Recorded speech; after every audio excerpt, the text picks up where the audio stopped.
Electric Cooperativo Cotelco ang ilang mga bayan sa Cotabato Province na marami ang illegal connection.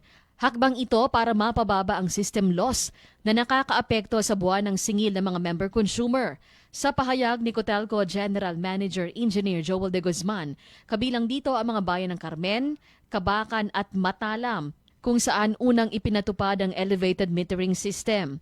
Itataas nila ang metro ng kuryente upang maiwasan ang illegal tapping at manipulasyon sa metro. Nabatid na ang system loss ay kinabibilangan ng teknikal na pagkawala ng kuryente habang ipinapadala sa mga malalayong lugar at non-technical losses katulad ng illegal connections na dinadagdag sa kabuang binabayaran ng mga consumer. Samantala, ilan sa mga hakbang ng Cotelco ay ang pagpapalit ng luma at sirang metro habang inihintay pa ang pagdating ng bago electric meters. Bumuo na rin ang komite na tututok sa system loss at mapanagot sa batas ang sinumang tumangkang lumabag.